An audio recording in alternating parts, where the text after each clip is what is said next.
Have you ever looked at a place and felt, this is really mine to go? This feels like home. And even if you haven't ever been there, certain lands call you. Certain temples move you from the inside out. Certain landscapes feel like a memory, like a soul home. And this is not accidental because your soul has a travel signature. And some people travel to protect sacred spaces. Others travel to awaken rose wisdom, or to listen deeply, or to go to places where your ancestors have once dwelled to retrieve that wisdom back into the present. So when you understand how your soul journeys, everything shifts. The places that you choose, the experience that you seek out, and the way that you move through the world.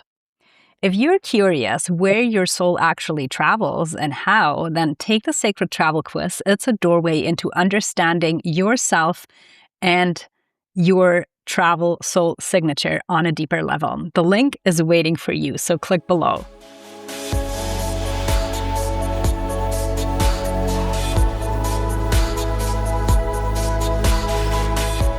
Hello, beautiful seekers of the sacred. Today, we'll be journeying between Cyprus and the Isle of Avalon, both holding powerful codes in the grid of feminine awakening and Sophia goddess remembrance. If you found yourself attracted to this conversation, you are most likely a rose code carrier yourself. So if you'd like to explore your own connection with Magdalene lands deeper and discover which sacred places may be calling you at this stage of your journey, I invite you to take the Sacred Travel Quiz. It's a beautiful and fun way to uncover how your soul travels, remembers, and awakens through places. You'll find the link in the show notes. And now I am truly excited for today's conversation with my dear Rose sister, Eloise Bennett. She is an international best-selling author, an ordained Magdalene priestess, a Seraphim channel, and the creator of the Magdalene Rose Healing Oracle. She's the founder of the Seraphina Temple of Light and has devoted over 30 years to her conscious spiritual path and soul journey of healing, transformation, and self-inquiry.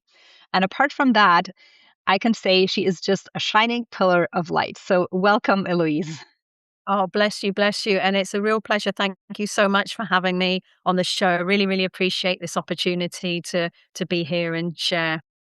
You know, one of the things that I truly honor and have so much fun in these conversations is that I get to know about places that I haven't traveled to or that are calling me as well with experts on it. So, but before we head to the places, I want to know a little bit more about the Seraphina Temple of Light. What called this sanctuary forward? Okay, so I think it started when I was a little girl, very young, probably 3 or 4. And I had this fascination with helping wildlife. We lived on a small holding in Hertfordshire, and I was always wanting to help the animals. And whenever an animal got sick, as they do, or any wildlife, I would pray to Yeshua, and the lady that was with her didn't know it was Mary Magdalene, because as a young child, you don't know that. I would pray for healing. And I always wanted to be a healer. It was always my dream to be a healer. I always saw spirit. And I used to have dreams of, probably I would say, Golden Atlantis, of being in a healing temple, with sacred pools and, working with crystals or sound and being with priestesses. So I'm sure it was sort of like past life recognition, seeing the past life. So that was always my dream. But as a young child and teenager, I had no idea how to do it. So I literally went into what my father said I was good at, which was being a chef. And he said, she's got cold hands. She makes marvelous pastry. She should be a chef. So I didn't really get a choice in the matter. And I ended up being a chef in the forces, in the army. So in the officers' mess, but as a civil servant, absolutely loved it because, again, that service, helping, healing, it's very much womb energy because you're preparing these help meals. And it gave me an amazing opportunity to train. So as long as I showed up as the manageress there, I had loads of spare time to train in complementary therapies. And the deeper I went into color therapy and crystals and Reiki, I thought, I want to do this full time. And because I trained in, hotel catering, institutional operations, I knew how to run the healing center. So it was always my dream. I was always holding the vision. And in fact, when I got the job in the forces, they said, "Where do you see yourself being in 10 years' time?" I said, "Owning having my own business." I thought it was going to be a restaurant at that time. I never even Yeah. imagined that I could have a healing center. But over that time, I did all of my training. And in 2002, I was lucky enough to train with Diana Cooper and become a principal teacher at her school in Angels and Ascension and Atlantean Healing and Lemurian Healing, and also train with Doreen Virtue. And I thought, right, I'm going to do it. And at 33, I bought a chalet in the Woodlands in Pembrokeshire, where I was living at the time. And that's where I founded the Seraphina Temple of Light, the Seraphina Center. And people would travel from all over the world to just come and train with me. And it was a real dream fulfilled. But the strangest thing that started to happen, as soon as I bought that center, I started to get so many invites to go to different countries to teach. So Mm. it became like a foundation or a crystal rooting me into the earth. And from there, I'd go out to America or Finland or Holland or Cyprus or Greece, wherever I was, invited to teach. So that's really how it started. It was a miracle and a dream come true. I love that. And, Seraphina to me, that really has this quality of, or like this angelic frequency. What does that name evoke for you and the people who seek it out? Well, as you say, it's a very high vibrational frequency. It's color frequency and sound. And Seraphina is an angel of love. So for me, it's about unconditional love, compassion, and mercy. And that's what I try to bring through the work that I do. And if you think about Sera means a being that heals. A seraph is a being that heals. And then the Fina for me is I see that as the octave of sacred sound because the seraphim sing the God's praises. In fact, they're singing Kadosh, Kadosh, Kadosh, Adonai Sabayot around the throne of God, or so we're told. So when you're talking about Seraphina, it's bringing in the frequencies of love, crystalline energies, sacred sound, and sacred geometry. And she really is an angel of love and an angel that brings miracles of healing and love into people's lives. So powerful. Mhm. Mm. You already said that, you were invited to teach in different countries, and I would love to hear from you what have been places in your own journey, maybe even before, that acted like this amplifier, this mirror to find your path of service from where you were into what it is now and where you're at now. Sure. Yeah. I think really it started at the age of 11 when my father realized that he didn't want us growing up near London. He felt that that was, a bit unsafe and a dense place. And he had this longing to go to Pembrokeshire, Wales. And those of the people that know about the Preseli Bluestone, which is a marvelous healing stone, which is very good for working with your ancestors and working with your ancestral lineage, but it's a very grounding stone, but a massively galactic stone. I think my father bringing me to the Preseli Mountains, where that blue stone came from, was the start of me grounding my energy. Because, as you probably know, we've got the mountains, we have the ocean, it's very windy. We don't get so much sun. We need to talk to to spirit to get a bit more sun. But it's very elemental. It's very magical.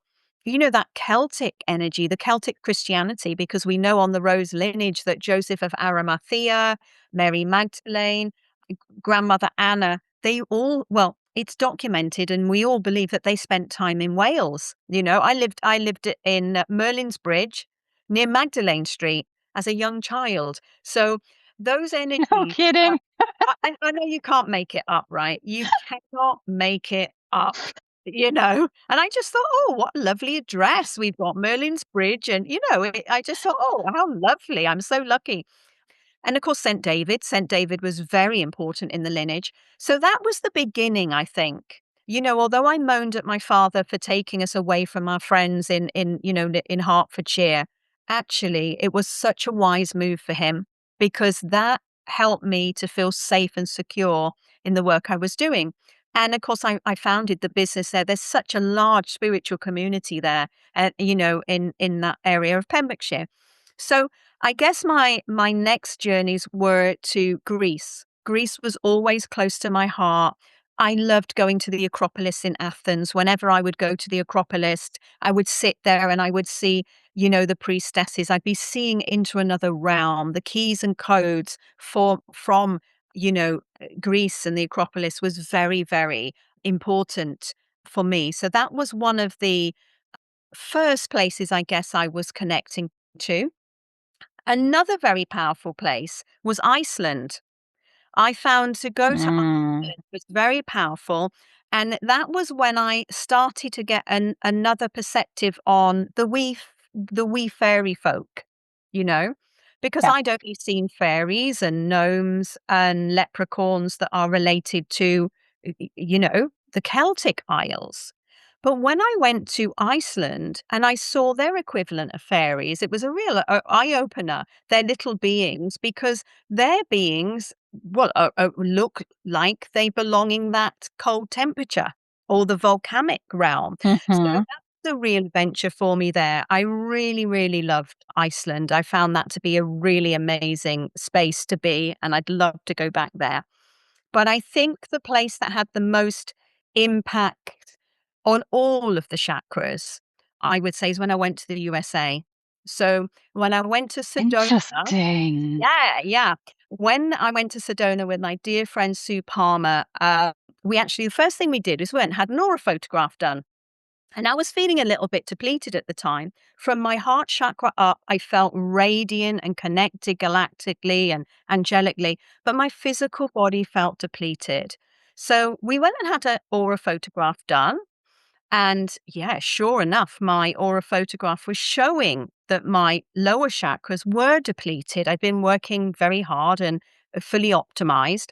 And then we went out on the land. We meditated on the land. We were at Cathedral Rock, at Fay Canyon. We were meditating. We were so connected. And after the 7 days, we went back to the aura shop to have our photo taken. And it was incredible because now the lower chakras were balanced with the higher chakras. We had such a fantastic time because, as you know, there's a lot of galactic activity there. So we got an opportunity to connect a lot with galactic beings of the light, which was amazing.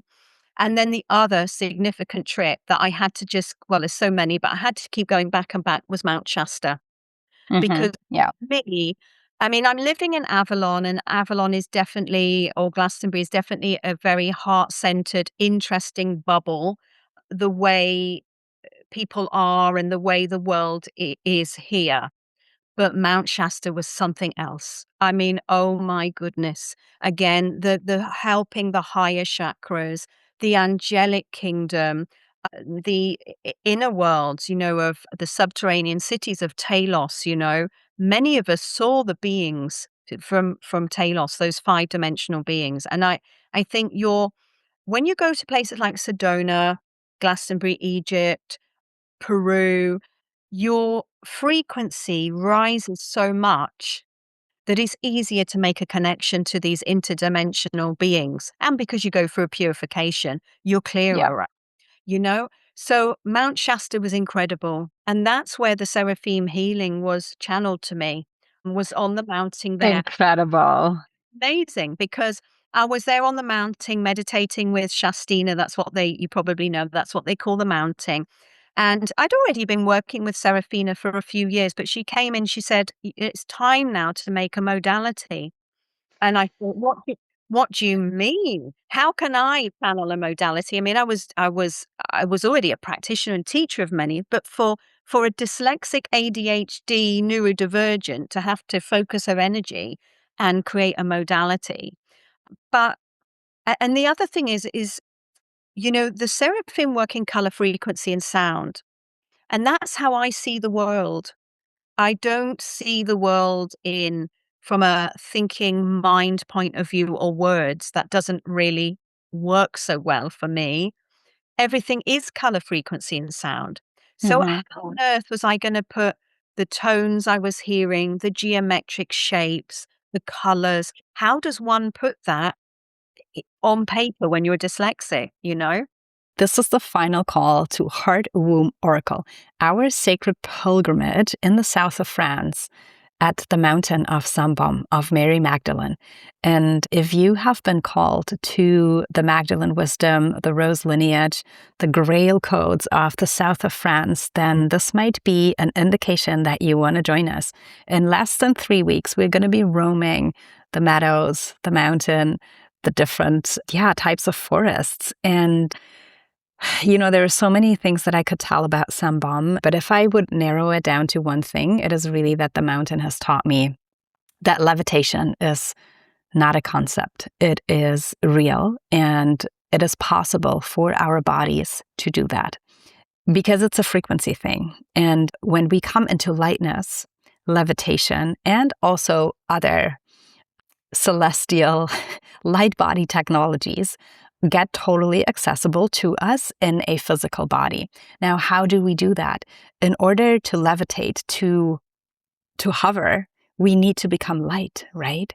And that is one of the things that we are going to, be exploring in the pilgrimage Heart Womb Oracle, because when we get into these places where these codes are really, really alive and our body brings the same blueprint, there becomes a frequency match. And there is a mirroring that happens of the within and the without. And so join us for Heart Womb Oracle. I am truly, truly excited. It's definitely going to be a transformational experience. And if you have any questions, please feel free to reach out. You can book a free discovery call to have a discussion and see if this is really a journey that's calling you. Otherwise, you'll find the link for registration below, and I can wait to see you there. So I just started putting it into practice physically with doing it in my practice. Instead of giving people Reiki, I would say, would you like to try a new healing modality, Seraphim Healing? And I said, it's going to be a bit different because it's not just channeling energy. We're going to be using colored scarves. We're going to be using aromatherapy. I might sing over you. I might be using tuning forks. But fortunately, because I had this practice for many years, my clients were game for a laugh, right? So, they experienced Seraphim Healing and the results were just amazing. They absolutely loved it. So that's when I took a sabbatical. I left Wales. I gave up everything. I split with my fiance. My 2 cats ascended. My mum had passed away. I sold my home. I let go of. I know it was like proper That's a initiation. lot. Oh yeah. It's like a reset. Oh, geez, yeah. Everything went into storage for all of my main belongings and furthermore stayed there for 7 years. And I just came. I came with the bare minimum to Avalon. And it was a sabbatical for me to firstly write Seraphim Healing because I had space, you know. I was living on the tour. That's a whole nother story. Living in this magical house on the tour. And it gave me the spaciousness to write the Seraphim Healing modality, also to start the Magdalene Oracle and the Magdalene training. So I would say for the last 14 years, sorry, the last 12 years being in Avalon is all been about writing. And those keys and the codes were coming from the land, which was magical. I don't know how much you want me to say about bits, so I'll leave you to give me another. Otherwise, you'll never shut me up. Thank you so much. And I feel actually to pause for a moment, and I just want to acknowledge and honor that you are speaking into the ADHD and the neurodivergent that you just mentioned and the dyslexia, because I feel like this is a clue where many will go like, oh wait, what did you just say? And she admitted it and like speaks about it openly, and like how does she create that life around this? I'm gonna call it like condition, or sometimes it's kind of like a label that we receive. But if you are open to share a little bit more about how that has, yeah, maybe how the spiritual path and the land codes also have helped you to accept that part of your humanness fully. Yeah. Yeah, because it will really help people because I kind of know and feel that I am what I would call a hybrid human, you know? I've had many, many lifetimes on earth. I remember so many lifetimes. I've been here, you know, I'm an old soul. I've been here since kind of the beginning of time, like many of us have. But because I've also spent time in the higher galactic realms of that color frequency and sound, and my oversoul is a seraphim, one of my main roles to do here on earth is working with the indigo, crystal, rainbow, sensitive, neurodivergent people, beings. And I My think, crown is like, "Mwah!" So thank you for yeah, speaking into that. I feel that yeah, that's important right now. very important. And I think that I came because generally they say that they didn't I was like, what would I say? I was a pioneer. I was on the first team of coming so much before their coming, 30, 40, 50 years before they were coming, to go through this process, to experience what it's like to be dyslexic at school and being told that you're not concentrating, you're no good, you're thick, you're never going to achieve anything, all of that, those projections that Ah, we had. But fortunately now in schools, there's so much help. It's understood, you know? So I had to go through all of that and it was hard and it was really difficult. Even at the Diana Cooper School, I was told I had to go, I needed to go back to college and do English. I wrote Diana asked me to write a newsletter because I was very successful when I started my business. I just went, right, I'm leaving the forces, I'm leaving this job and I'm doing it. And I did it. I just gave up my job. And that first month I earned £450. Doesn't sound a lot now, but in 2000 to just start a business just like that, yeah. that was a big achievement, you know? And somebody asked me to Diana said, "Can you write about your experience? How on earth did you do it?" You know? I said, "I can't really write about it. I'll put it down in notes, but I can show the process." I said, "I put into practice everything you've taught us. I had faith. I know it's my gift, and and this is the process." So I sent the letter in to the editor, let's say, and bless her heart, bless her, you know, instead of going, "Wow, Eloise, thank you so much for this content. This is amazing. It's going to help so many people. This is a great format." She went, "Oh my God, look at the typos. Look how bad the spelling is." She said, "Would you like me to correct this for you before it goes out?" And obviously that hurt and I was triggered, but I paused and I worked on the pain before replying. And I said to her, I said, "That would be so kind of you because this is really important work." And I said, "And by the ways, if God wanted to me be perfect at English, he would have made me an English teacher." I said, "I heal through the spoken word, through my soul being in my voice, and I heal through transmissions and people being in my environment. So I love you and thank you so much for being kind enough. But I'm not here to be a gifted, well, I mean, I have wrote, as you know, but that's not my thing, you know?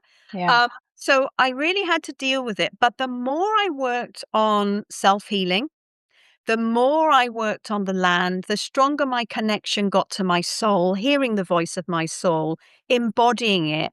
And actually, I had a tricky relationship with my father, the most amazing relationship. But my dad was very controlling because he was scared about us children, you know?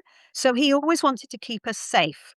And I don't like being constricted. I don't like authority, you know? I So know this.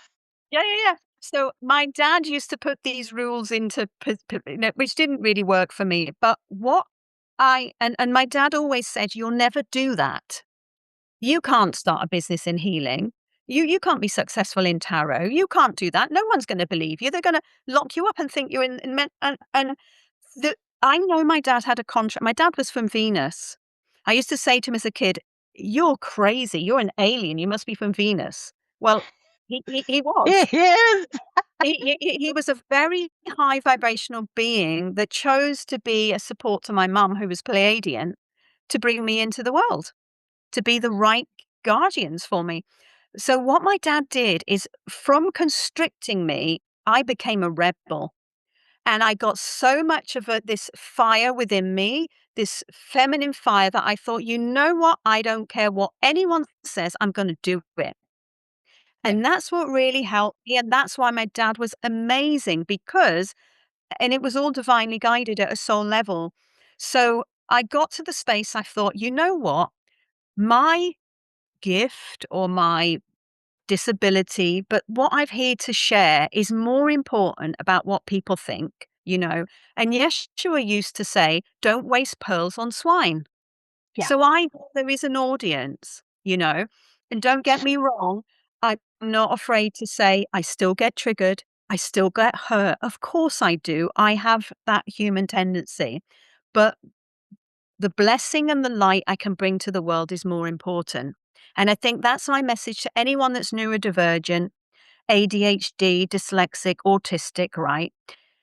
All of us and anyone is here to bring their light to the world. No one can do your job. No one can do my job. Yes, we can do part of it, but we all are a gift to humanity.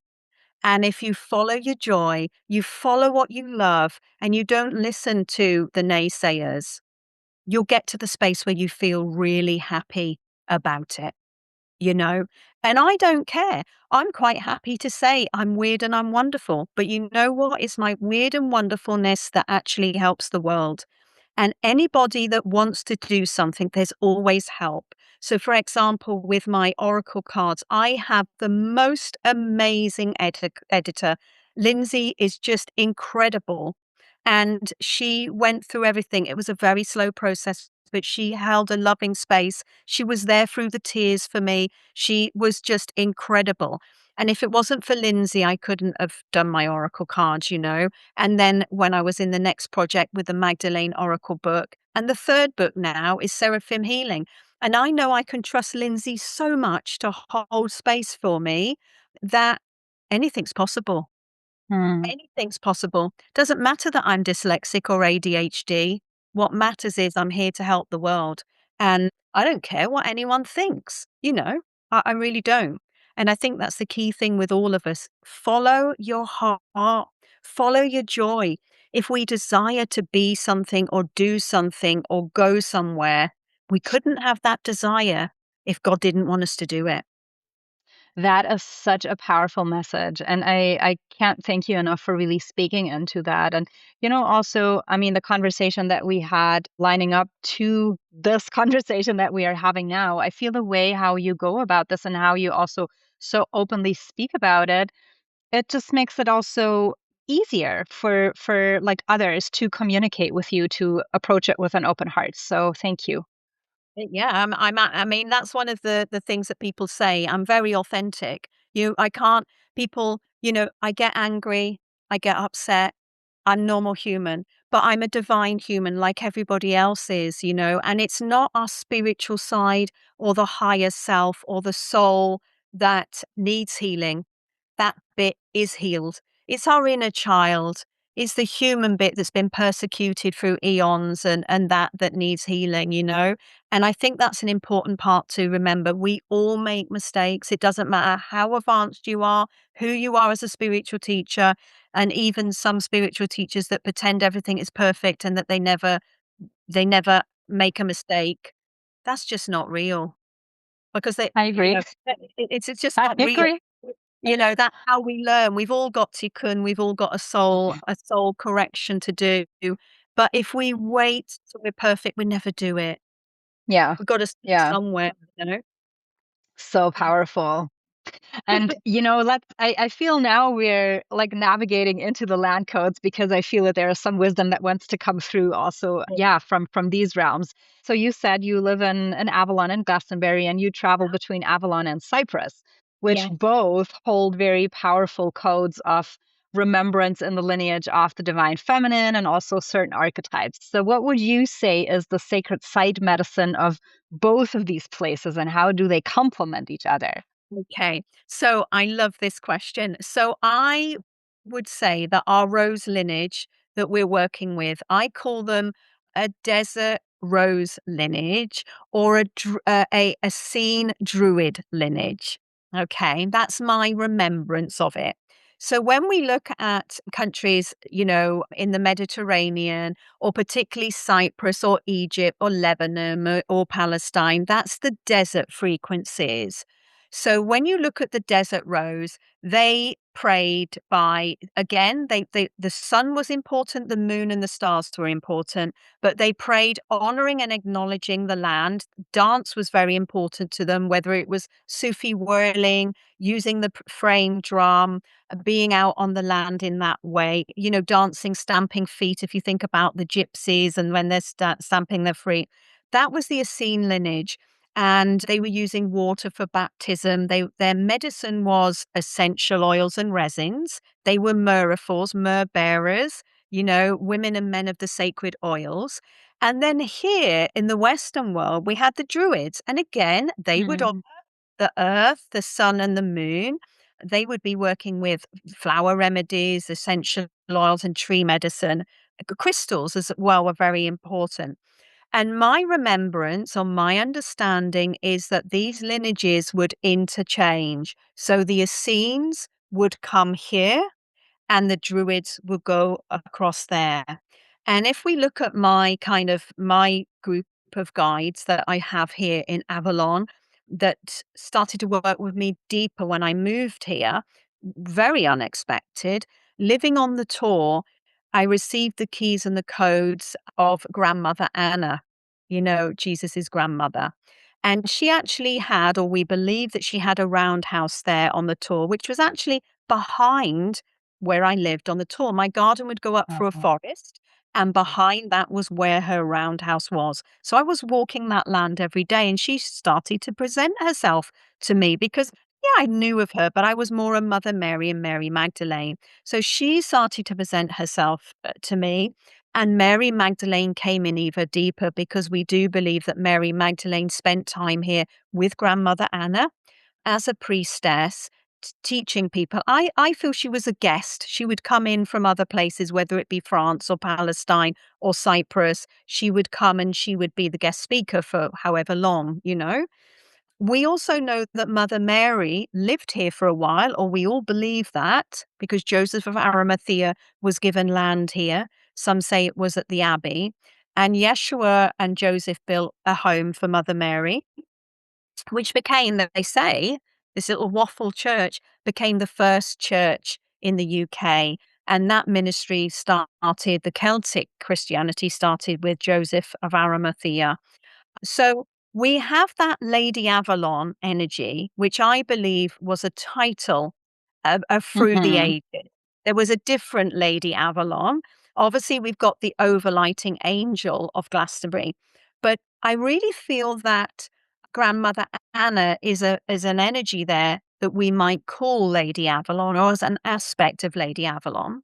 And then we have Mother Mary as Our Lady of Glastonbury, which is really interesting that the Catholics honor that Our Lady of Glastonbury.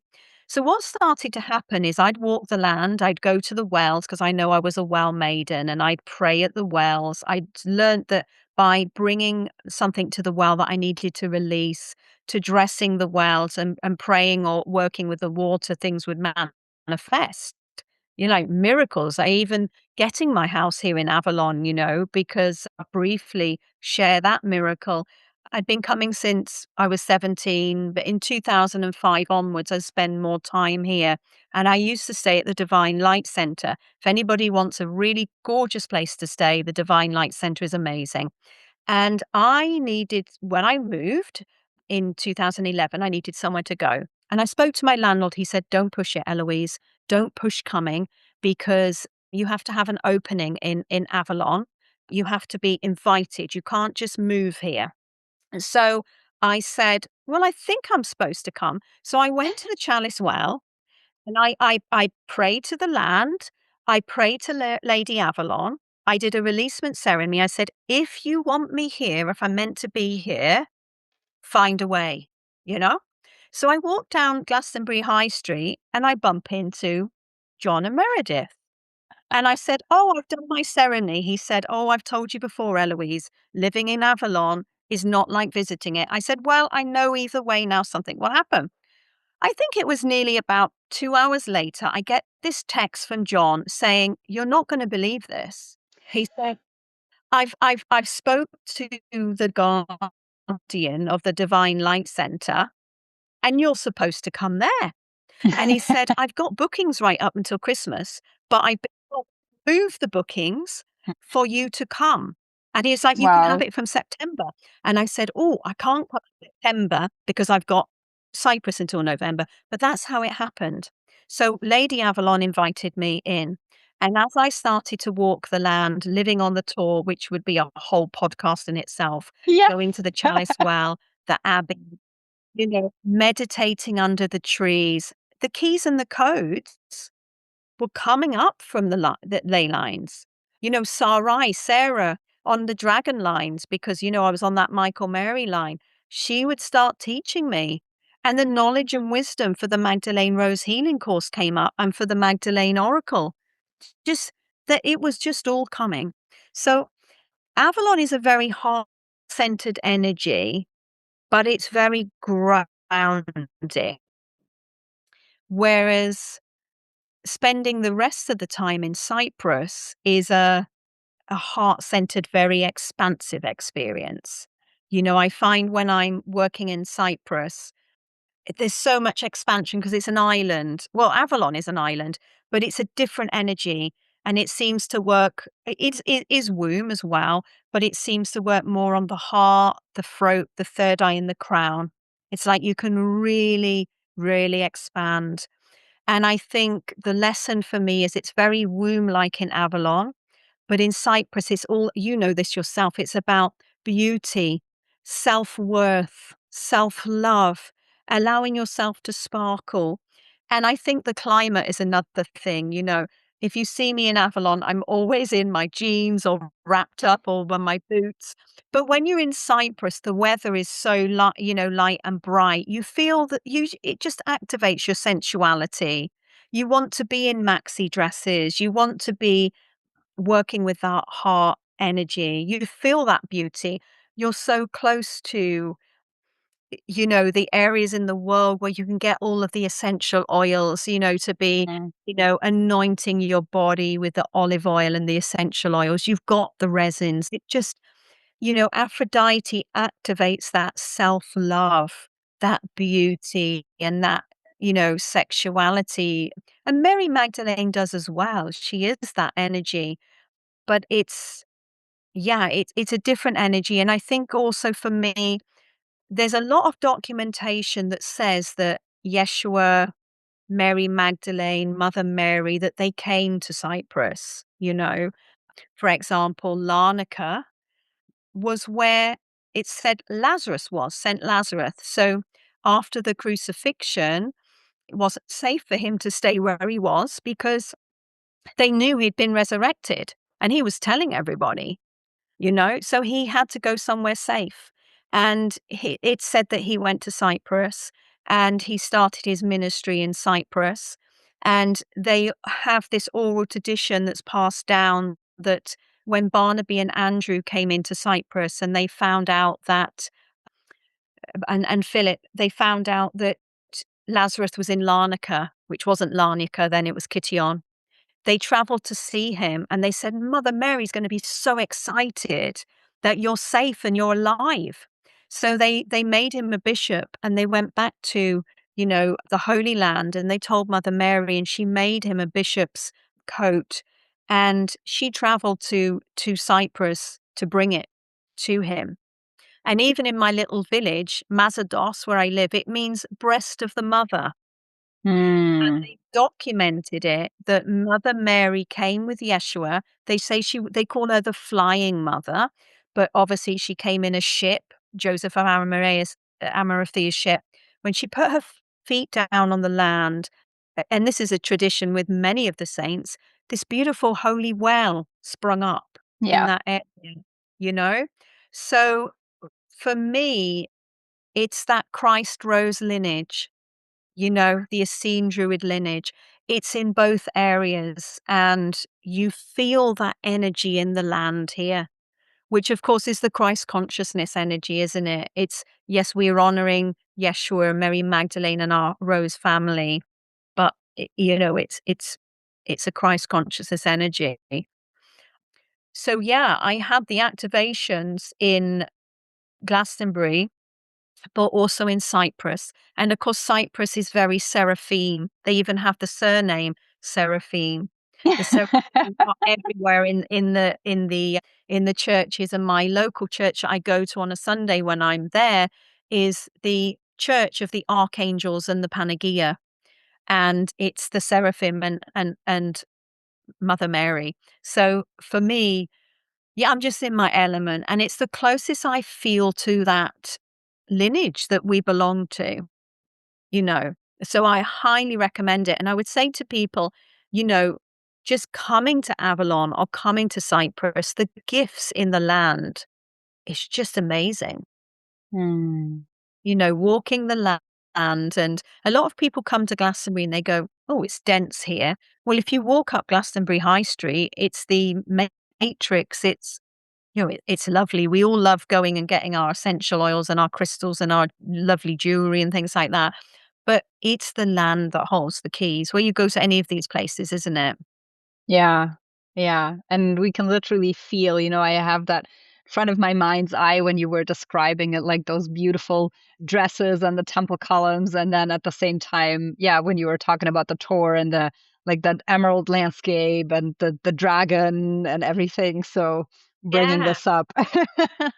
Exactly, that's really important because the dragon is an important energy there, particularly around the tour, because I see 3 dragons around the tour when I go, Mm. and we've got the green dragon, which is the labyrinth, up to the tour, and I see like a white dragon, which is featherly. She's more like angelic in nature, and then there's the black dragon, which is the dragon, of transmutation, transformation.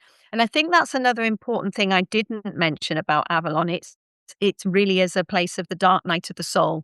It's the best place to come to access the ego, to access the shadow, and hopefully to clear it if you're able Yeah. to embrace it. Because it is called the land of the dead, the Isle of the Dead. And years ago, that's people would only come to the Isle of Avalon to bury their loved ones or for the mystical teachings. People didn't live Mhm. here all year round. So it's really good to access and clear stuff that you want to get rid of. Yeah, that makes a lot of sense. Yeah. And then I think Cyprus soothes it all down You because know, actually, I would be curious about your understanding because a lot from my understanding, like coming from the path of the initiate and the temples along the Nile, Mm, includes actually Cyprus as like this whole loop of the soul as that womb tomb in a way to complete, but then also start the next cycle. sure, sure. And that is a really important fact because some people say that Venus Aphrodite is very connected to Hathor and Hmm. those temple work because that's a Venetian energy as well. And we have the 7 Hathors, and the 7 sisters. So it is very much like that. And of course that, Egypt is only an hour away Yeah. from Cyprus. So I do feel that the temples, when you go to, there's a temple called Amanfunta in Limassol, and that is very Egyptian.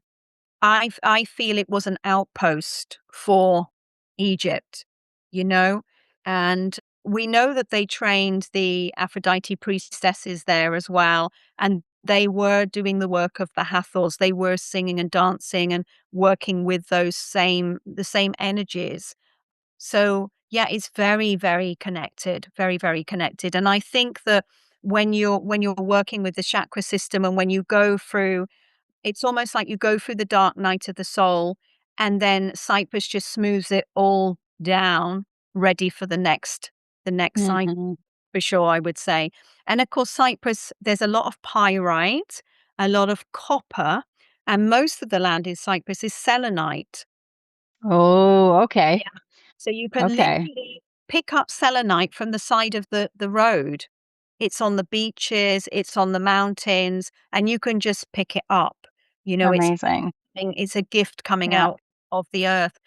So it really is that high vibration. But I think the copper and the selenite complement each other nicely. Yeah. Yeah. I Yeah. didn't know that. Thank you for sharing. Yeah, yeah, it's amazing. It's amazing. The gypsum and selenite there. It's really amazing. Yeah. So you're also an oracle, and much of your work is devoted to harnessing the oracular powers that are stored within us when you guide groups. I Yeah. would love to hear from you which places have helped you, or also like the ones that you pick, where you guide the groups to really Yeah. refine these oracular powers within. Yeah. Well, I would say definitely Avalon definitely does it because when, in order to open up, we have to be a clear channel.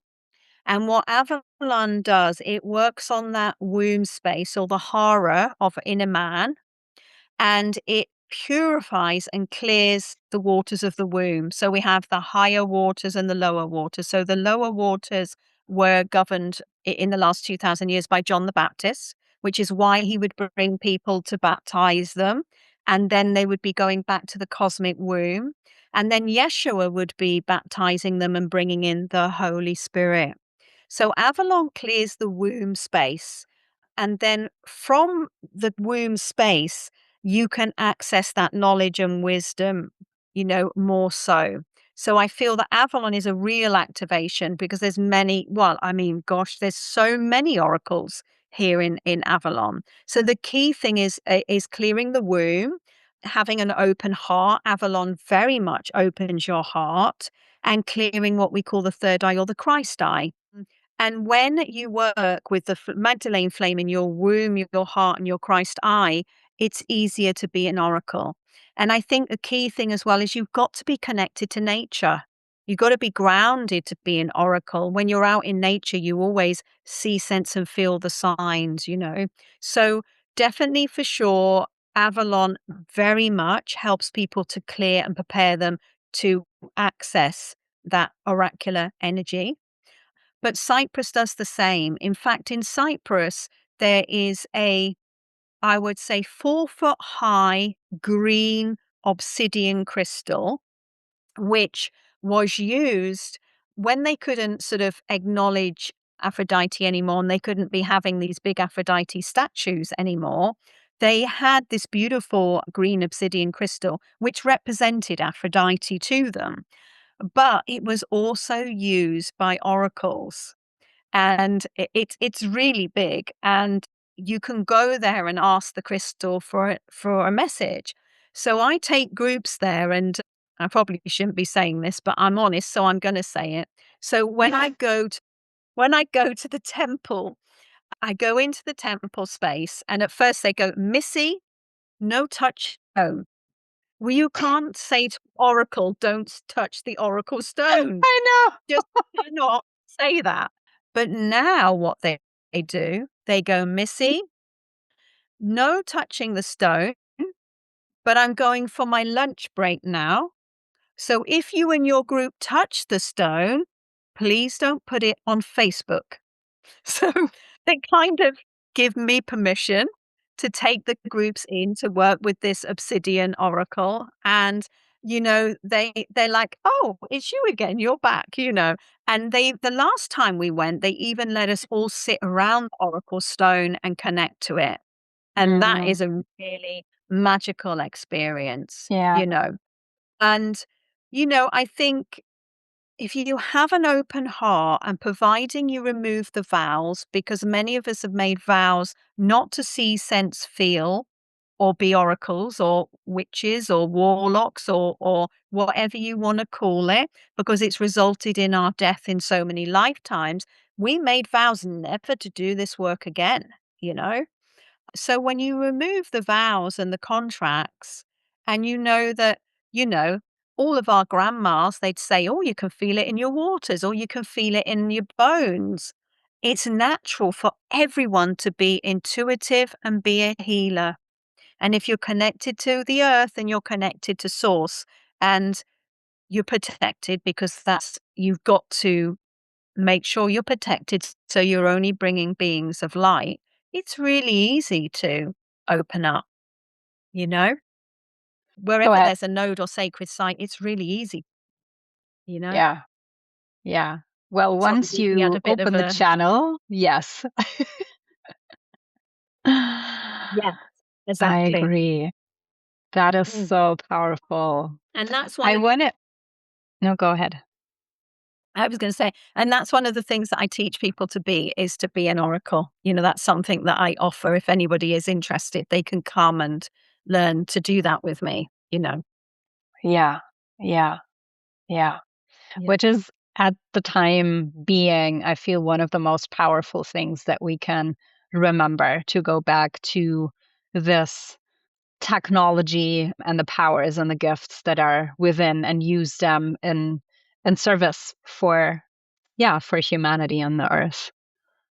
100%, and we're needing discernment even more, aren't we, as we progress through the world? Yeah. You know, if you look at like the media or AI and all of those things that are part of our journey, we have to be intuitive and trust our gut feeling, to trust our heart, to be able to navigate and traverse living on planet Earth right now.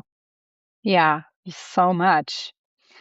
I want to be mindful of time, but I also feel called to ask you if you'd be open for like a mini reading for our audience with your beautiful Magdalene cards. I would So, love to. Yeah, I would love to. So for the audience, here are my Magdalene cards. This is Shelley created the beautiful Magdalene picture. But let's ask, what would Mary Magdalene and our Christ family like the viewers and the listeners to know for their greatest good at this time? Okay, let's see what we get. Oh, that's interesting. Oh, okay. So the first one is a bit boring. It is bodily deva. Okay. We all pick up some of these. So everybody has a bodily deva, which it's like a nature spirit or guardian angel that takes total care of their body. Now, this is really important for us right now, although it might be a little bit boring. We know that living on Earth is more intense now with pollutions and 5G and those kind of things that are just part of our reality. But to counteract that, we have our own healer within our body. And it's a beautiful being of light, which is from the angelic kingdom that holds all elements of earth, air, fire, and water, and spirit. And you can talk to that being that is part of you, like your personal doctor or your personal healer, to help you.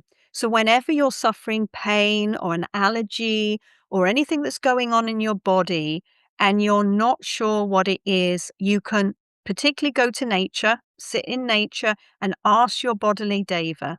And your bodily deva will say, oh, drink chamomile tea or work with lapis lazuli.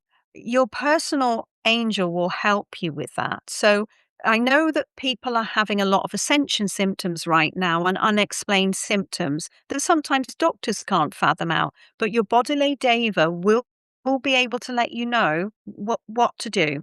So that's really important for people.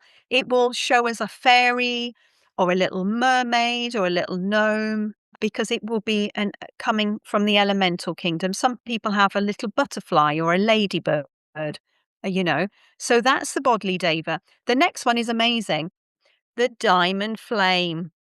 So mm, it's reminding everybody that we all have access to the 12 dimensions and the 12 sacred flames. And of course, the diamond flame holds all the colors within it. And it's a really high vibrational energy. We all love diamonds, particularly women, right? And it has that diamond sparkly energy. It's like a fiery energy. So it cleanses, clears, transmutes, and alchemizes. It brings clarity and it brings purity and it helps us on our ascension process. So this is a flame that we can call on at any time to help heal our body, to heal others, to heal the planet, just by invoking that diamond flame. But if you're working with it, it's also good to work with pink energy, because the diamond can be a bit sharp sometimes, or a bit of, we always say when we do Seraphim healing is diamond light, but sometimes you can get a little bit of a kick up the bum. So balance it with the beautiful pink flame, So it's interesting. This reading is about healing for people, isn't it? Obviously, a lot of our listeners are needing healing or support from these symptoms. So the diamond flame will help. And then the other message, which is really lovely, is Seraphina Temple of Light. Surprise. Um, this card is letting everybody know, if whoever is listening to this or watching this, everybody is an earth keeper and an earth ambassador. So they have a role here to be part of an earth keeper, looking after the animals or the nature, working on the grid lines, receiving energy from the grid lines.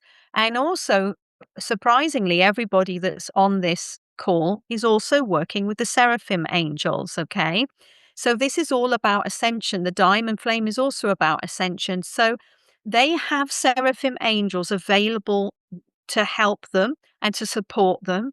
But also, Seraphina has a whole ashram in the higher realms called the Seraphina Temple of Light, where you can go and train. You can go in dream time, you can go in meditation, and you can train in the ethers at night. So quite often some people will go to bed and we don't give it a second thought to do a prayer or to ask to go somewhere. And we can wake up in the morning feeling tired. But you can ask to go to the archangelic retreats, and it's like going on a spa break. You can go and have healing in the temples. Go, and if there's a subject you want to learn about, do you want to write about something and you're not sure? Well, yeah, you can go and ask AI, or you can go to the Seraphina Temple of Light and have a have a Yes. have a whole lesson. Of course, if you don't wanna go in dream time, then you could come and visit me personally on some of my Yeah. retreats and come. But, Seraphina will work with anybody that has the heart and wants to make a change to the world and is part of the ascension process.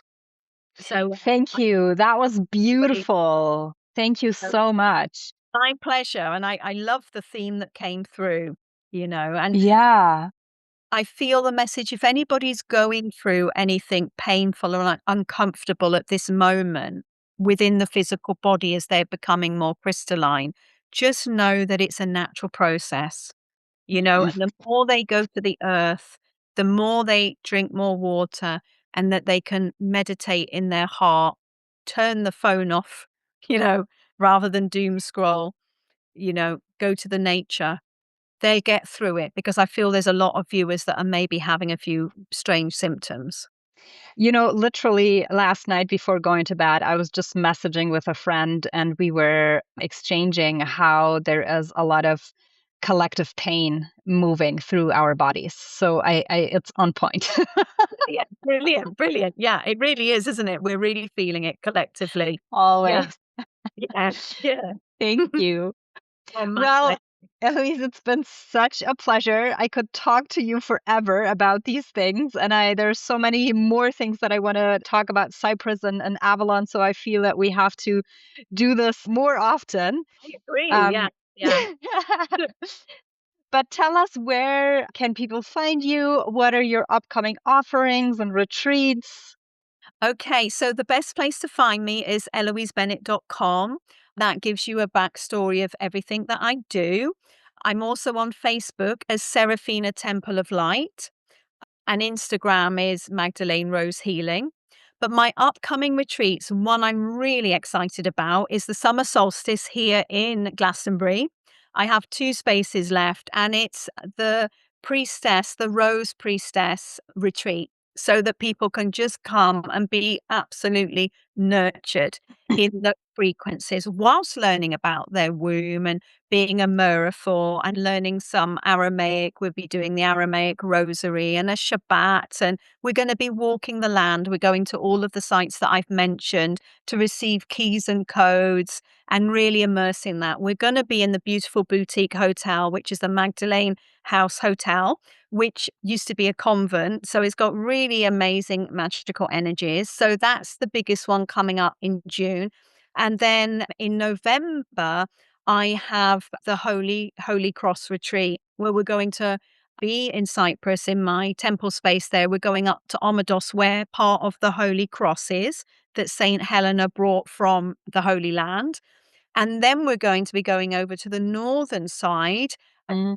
providing we can, and we're allowed over there, to Famagusta in the old town of Famagusta. There is so much there. Francis of Assisi, St. Clair, Barnaby's tomb. There is so much. So the retreat of the Holy Cross is, something that I'm really looking forward to doing in November.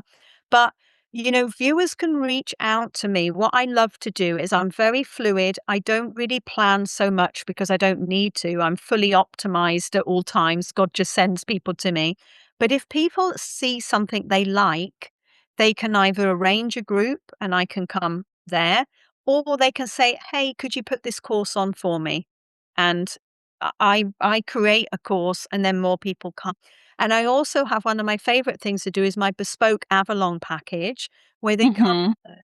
the Avalon Rose Healing. So they come and experience the light activation of the Avalon Rose, working with the Christ family, and then they go out on the land with me. And they can either do that bespoke one-on-one or they can bring a group. I do that. Many, many people come and I'm guest speaker at the group and they have the Avalon Rose package. So yeah. And of course the soul readings.